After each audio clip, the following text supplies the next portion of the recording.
This is the Late Round Podcast with your host, JJ Zacharisa.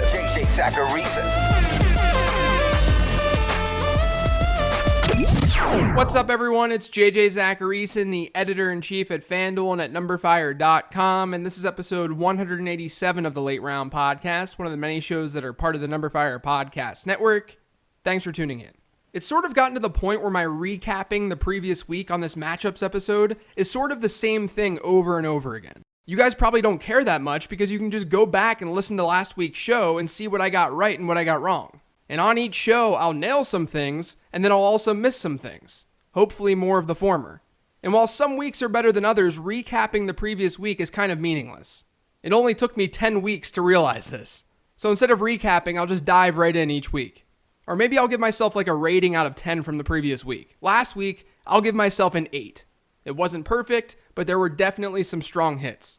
Before we dig into this week's matchups and players that I'm higher and lower on than the consensus, I wanted to remind you guys about FanDuel's free-to-enter Gridiron Pick'em game. Just choose the winning teams for all of Sunday's games with no spreads and compete for a chance to win $10,000 split amongst all of the top pickers. $10,000 is up for grabs for free every week, so go to FanDuel.com and check it out. Carson Wentz gets Dallas this week, and while I'm usually a little hesitant with quarterbacks who face the Cowboys because of their slower pace, as 6-point favorites, I care a little bit less about that.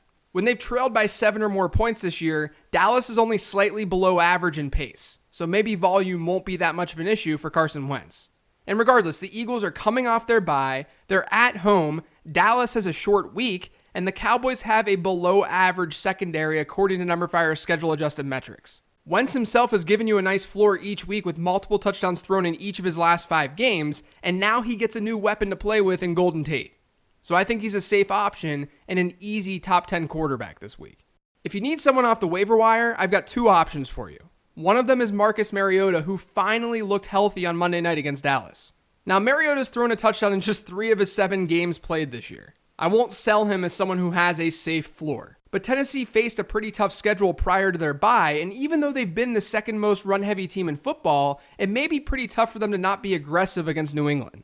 The Patriots are 7-point favorites in Tennessee, and because they're good, they've faced the 7th highest pass-to-rush ratio in football this season. What's more important is that over 86% of touchdowns scored on New England have come via the air, which is the 2nd highest rate in the league. Marcus Mariota is definitely not an easy player to just throw in your quarterback slot, and I would still peg him as a QB too. But the passing touchdown upside is always there against New England, and we know that Mariota is athletic enough to pick up some rushing production as well. Now, if you don't like Mariota that much, you could always look to Blake Bortles. This is obviously another deep play this week, but Indianapolis has not been a tough matchup for opposing quarterbacks this season, and they've allowed a top 15 performance in 4 of their last 5 games. The only passer to not finish as a top 15 one against them over this stretch was Derek Anderson, and they've faced Sam Darnold and Derek Carr. Bortles is in a dome, and the game is projected to be a close one. In neutral game script scenarios this year, Indy is 2nd in seconds per play, while Jacksonville is 17th. So this could skew to being faster than it will be slower. Now, he's not a slam dunk, gotta get him in my lineup type of option, but Bortles is a viable streamer this week. Alex Smith has the matchup that you want for a quarterback in Week 10. Tampa Bay has been awful against the pass all year long, having allowed a QB1 performance in all but 1 game this year. But I seem to not like Alex Smith, who was someone I touted as a waiver wire play last week, as much as other analysts do. Washington's going to be without 3 of their offensive line starters. That means that Tampa Bay could put Smith under pressure a lot in this game. And according to Pro Football Focus, Alex Smith has a bottom 10 completion percentage when under pressure this year. And it's not like Alex Smith has been this dominant force in fantasy football this year. In a great matchup last week, he was fine and finishes the QB 15, but he still only posted 16 fantasy points. He's yet to finish with more than 19.6 standard points in a game this year, and he hasn't had a QB1 performance since week 1. So yes, the matchup is absolutely there, but I'm worried about this offense. I'm worried about Alex Smith's offense, and it's one that struggled last year when it saw offensive line injuries. So I think Smith is a risky start despite the matchup. I'm also not feeling Matthew Stafford this week. He was a drop in my 15 Transactions podcast earlier in the week, and part of it is because of his low ceiling play, but also the Lions don't have crazy good matchups upcoming, and that includes this week against Chicago. Detroit's on the road, and Chicago's been good defensively all season long. And as I noted in my weekly column, The Report, which you guys can find on numberfire.com, Chicago's been good at limiting yards per play on the perimeter.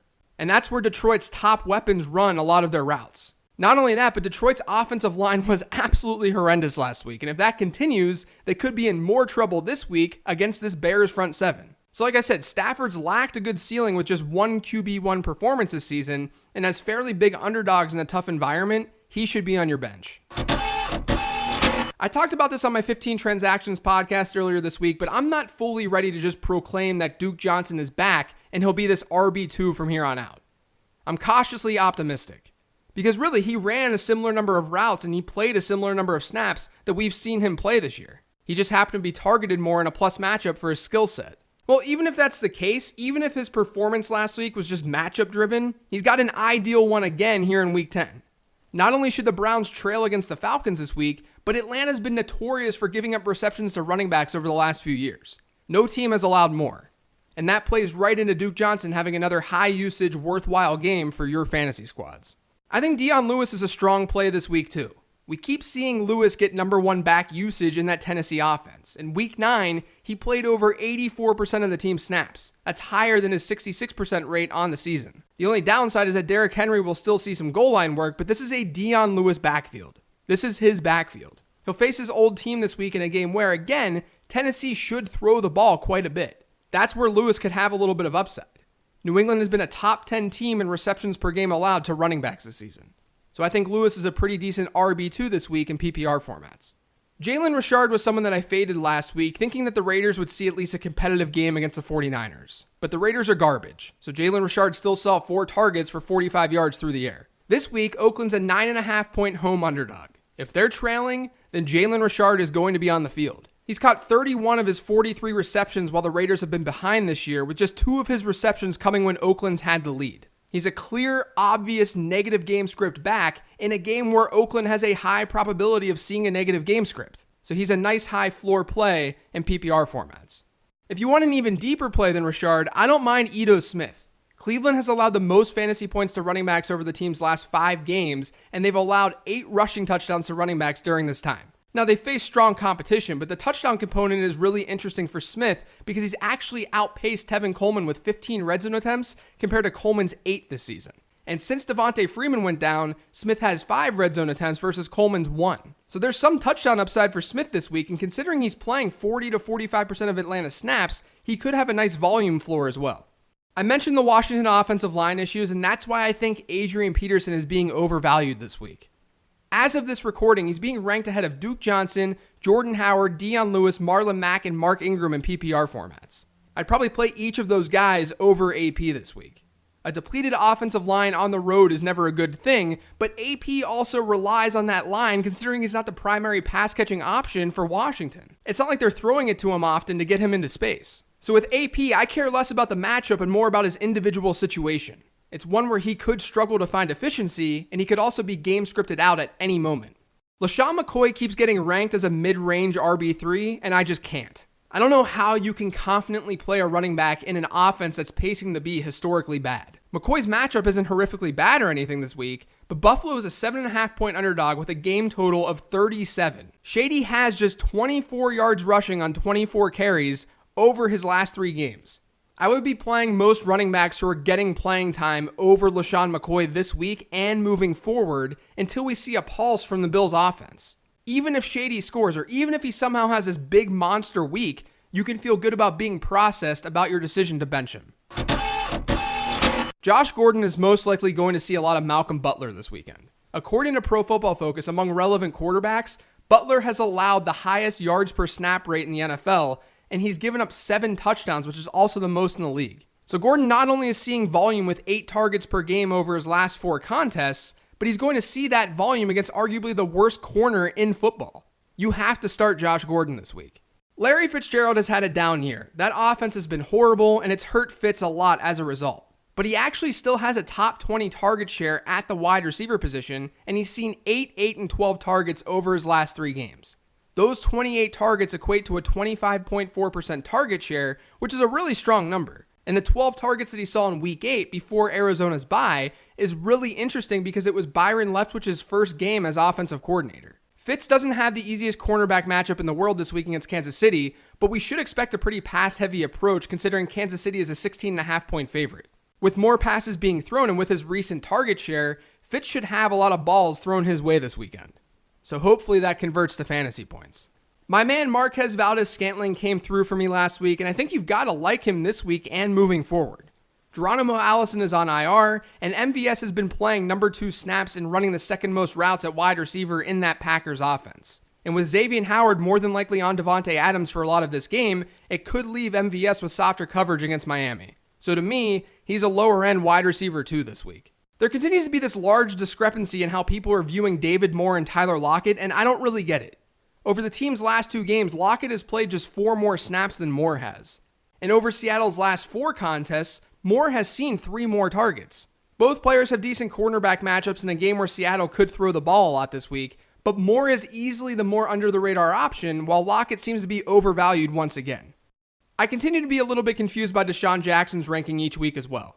According to PFF, he ran the 4th most routes at wide receiver for the Bucs in Week 9, and he ranked 4th in Week 8, and he ranked 4th in Week 7. Djax has the same target share in the season as Chris Godwin in that offense, and he's got a lower share than Adam Humphries. We know that he can break a big play in any given moment, but he's also got a low floor in any given game as well. In fact, he's hit 25 and 32 receiving yards in 2 of his last 3 contests. And this week against Washington, the probability of him getting a deep ball isn't as strong as it could be. Washington's allowed 20 completed plays of 15-plus air yards, which ranks in the top 10 in the league.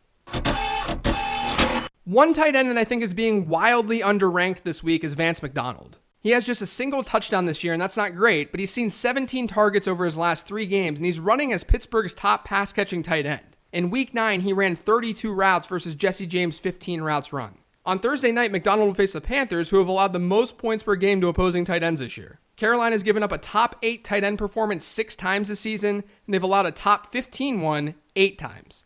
It's a good matchup for McDonald in a game that could see some scoring. He should be ranked higher than a mid-range tight end too. And then even though CJ Uzomah did nothing for your fantasy teams the last time we saw this Bengals offense, I still like him this week against New Orleans. He still ran a lot of routes in that offense back in Week 8, and without AJ Green, Andy Dalton's going to have to look to other weapons in that offense a little bit more. New Orleans has been good against opposing tight ends, but Cincinnati could be playing from behind, which means there could be a decent number of throws, increasing Uzomah's overall volume. Now, I like Vance McDonald more, but you could get away with Uzomah this week in a pinch. The obvious play in Week 10 on defense is the Jets. They're at home, they're taking on the Bills, and the Bills have allowed opposing defenses to rank in the top 6 in weekly fantasy scoring in 7 of 9 games played. Buffalo's giving up 3.7 sacks and 1.8 interceptions per game. So you're getting a nice floor with the Jets, and then you're also getting an incredible ceiling. You could also look at the Packers defense this week. Miami hasn't been as bad offensively with Brock Osweiler as we might have thought they would, but over their last 3 games, they've given up 3.3 sacks per contest. This week, they're traveling to Green Bay and they're big underdogs. Anytime you can get an Osweiler offense trailing, you'll want a piece of the defense that he's facing. That's going to do it for today's show. Thanks to everyone for listening. If you've yet to subscribe to the Late Round Podcast, make sure you are by searching for it on iTunes, Google Play, SoundCloud, TuneIn, and Stitcher. And if you guys could leave me a rating and review on iTunes, I would greatly, greatly appreciate it. And follow me on Twitter @LateRoundQB. Thanks, everyone. I'll talk to you tomorrow with the mailbag episode.